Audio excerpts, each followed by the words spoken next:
7 তারিখের মধ্যে টিডিএস জমা করা এবং কোয়ার্টারের শেষে টিডিএস রিটার্নটা জমা করা। এখন আসি এইগুলোর পেনাল্টি প্রভিশন।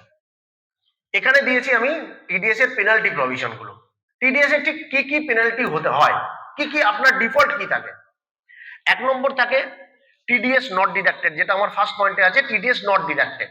আপনি টিডিএস কাটলেন না, টিডিএস অ্যাপ্লিকেবল কিন্তু টিডিএস কাটলেন না, তাতে কি হতে পারে।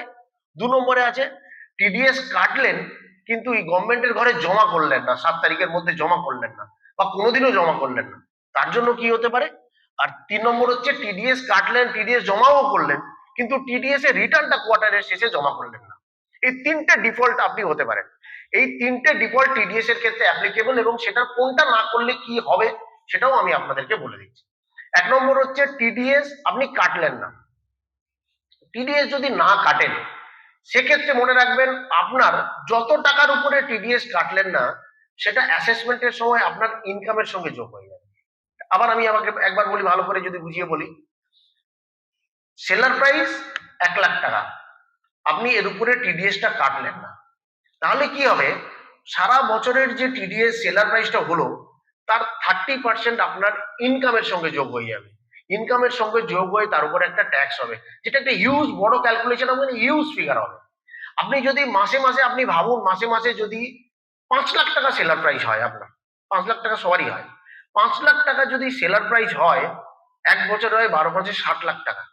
এই 60 লাখ টাকার উপরে অ্যাপ্লিকেবল টিডিএস যদি জমা না করেন এর 30% আপনার ইনকামের সঙ্গে যোগ হবে, মানে 18 লাখ টাকা আপনার ইনকামের সঙ্গে যোগ হয়ে নর্মাল যা ট্যাক্স হয় সেই ট্যাক্স হয়।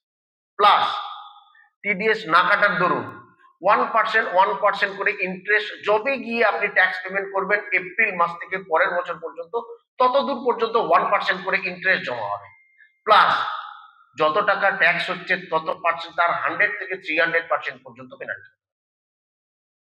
সুতরাং ঠিক একবার ক্যালকুলেট করুন, আপনি একটা 1000 টাকা বা 10,000 টাকা টিডিএস জমা না করার জন্য ঠিক কত টাকা পেনাল্টি হতে পারে কিউমুলেটিভে, যেটা আপনার ব্যবসা না করলে বরং ভালো ছিল মনে হবে।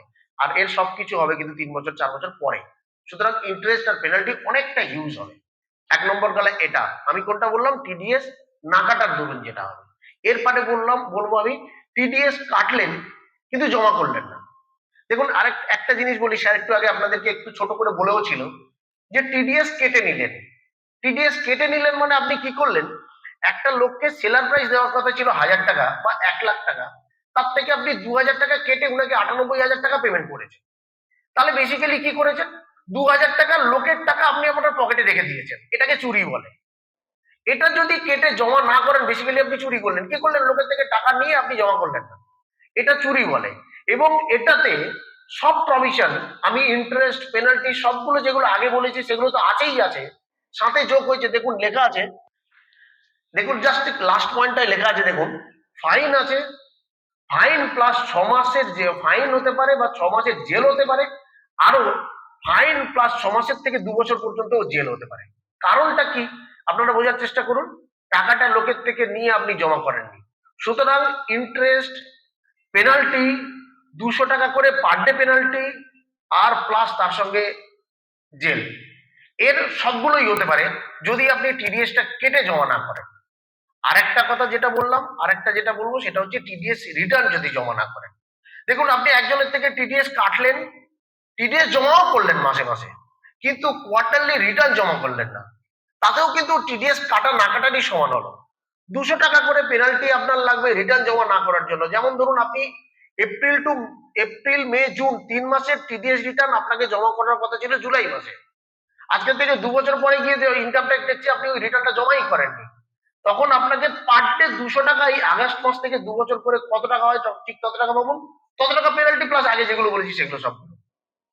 সুতরাং যতটা বলছি সবগুলো কিউমুলেটিভ ভাবে ধরবেন, 1% থেকে 1.5% ইন্টারেস্ট, 200 টাকা করে পার ডে পেনাল্টি, আর যত টাকা ট্যাক্স হচ্ছে তার 100 to 300% পেনাল্টি।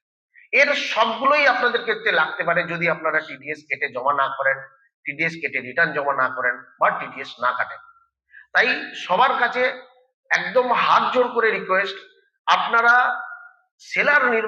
সেলার যাদেরকে দিচ্ছেন, যাদেরকে টিকিট দিচ্ছেন, দেওয়ার আগে খুব ভালো করে দেখে নিন লোকটার প্যান আর আধার লিঙ্ক আছে তো, আপনি তার থেকে টিডিএসটা প্রপারলি কাটছেন তো? টিডিএসটা কেটে 7 তারিখের মধ্যে আপনি জমা করছেন তো? আর কোয়ার্টারের শেষে রিটার্নটা জমা আপনার ঠিক করে হয়েছে তো? এটা ভালো করে দেখে নেবেন, না হলে একটা ভুল আপনার অনেকগুলো টাকা পেনাল্টি, যেটা আপনাদের জন্য পরে খুব বার্ডেন হয়ে যাবে। এরপরে আছে আরেকটা সিচুয়েশন, টিডিএসটা গেল, আরেকটা জিনিস আমরা প্র্যাকটিক্যালি ফেস করছি, সেটা হচ্ছে অনেক সাবস্টকিস্ট, এটা স্টকিস্টদের ক্ষেত্রে খুব কমই দেখেছি, সাবস্টকিস্ট রিটেলারদের ক্ষেত্রে খুব বেশি দেখেছি, যে সেলারদের প্যান নাম্বার নেই, প্যান আধার লিঙ্ক নেই। এইসব কারণে কি করছেন, আপনি কারণ নিজের বাড়ির ভাইয়ের নাম, ভাইয়ের প্যান নাম্বার দিয়ে দিচ্ছেন, ছেলের প্যান নাম্বার দিয়ে দিচ্ছেন, ওয়াইফের প্যান নাম্বার দিয়ে দিচ্ছেন।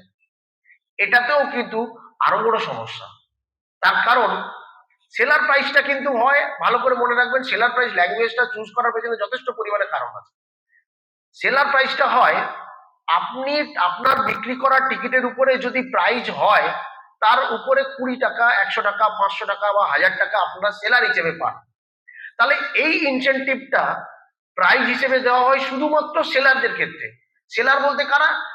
ইনকাম ট্যাক্স অবশ্য ডিফাইন করে দিয়েছে, সেটাকে আমি সিম্পল ল্যাঙ্গুয়েজে যদি বলি, যারা শুধুমাত্র লটারি বিজনেস করে তাদের জন্যই ওই সেলার প্রাইসটা বরাদ্দ। তাহলে এবারে বলুন, আপনি আপনার সেলারকে টিকিট বেচলেন, তার প্যান নাম্বার নেই বলে, তার প্যান আর আধার লিঙ্ক নেই বলে, বা কিছু একটা পাচ্ছেন না বলে আপনার ভাইয়ের প্যান নাম্বার দিয়ে দিলেন, ছেলের প্যান নাম্বার দিয়ে দিলেন, ওয়াইফের প্যান নাম্বার দিয়ে দিয়েছিলেন। তারা কি ওই ব্যবসাটা করে? তাদের সারা বছর কি ব্যাংকের ট্রানজাকশনটা আছে? কোম্পানির যে টিকিটটা পাঠানোর যে রেকর্ডটা আছে, ওখানে কি আপনার ওয়াইফের নামে বা ছেলের নামে রেকর্ড আছে কি? যদি না থাকে, তাহলে ইনকাম ট্যাক্স যদি জিজ্ঞেস করে আপনার ছেলেকে বা আপনার ওয়াইফকে আপনি কবে কাকে বিক্রি করেছিলেন, সেই ডিটেলসটা আপনারা দিতে পারবেন না। সেগুলো ক্ষেত্রেও সেই টিডিএস এর প্রভিশন, ইনকাম ট্যাক্সের প্রভিশন সবগুলো প্যারালালি অ্যাপ্লিকেবল হয়ে যায়।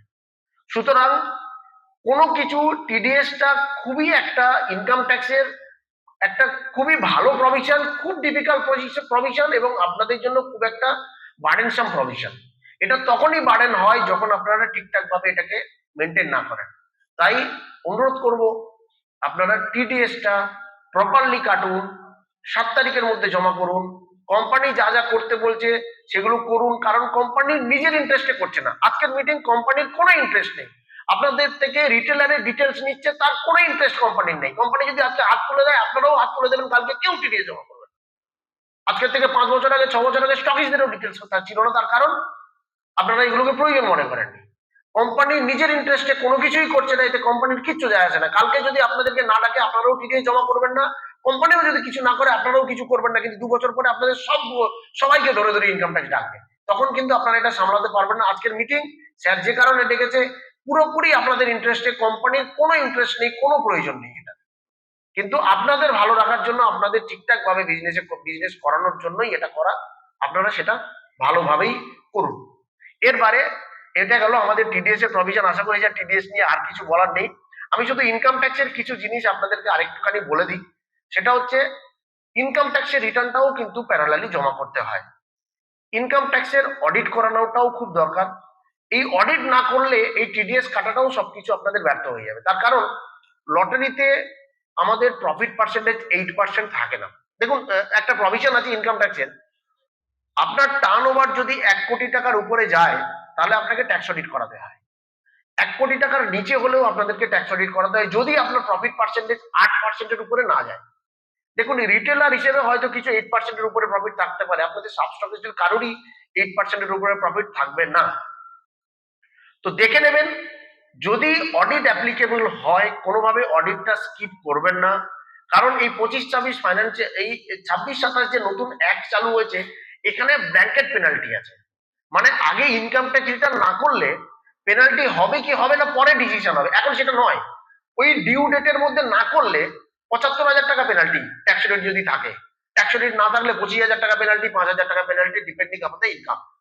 তো এই জিনিসগুলো আপনারা ভালো করে দেখে ডিউ ডেটের মধ্যে ইনকাম ট্যাক্সে রিটার্ন সাবমিট করবেন। আপনার অ্যাডভোকেট যদি আমার কাছে কেউ কাজ করান, আমি যদি টাইমে না সাবমিট করি, তাহলে প্রবলেমটা আমার নয়, প্রবলেমটা আপনারই। সুতরাং আপনার রিটার্ন টাইমে জমা করানো, আপনার অডিট টাইমে জমা করানো আপনার রেসপন্সিবিলিটি। যার কাছেই করিয়ে থাকুন, তার টাইমের মধ্যেই তাকে করে দিতে বলুন। টিডিএস রিটার্ন ভালো করে জমা করুন, ঠিক সময়ে জমা করুন। Thank you.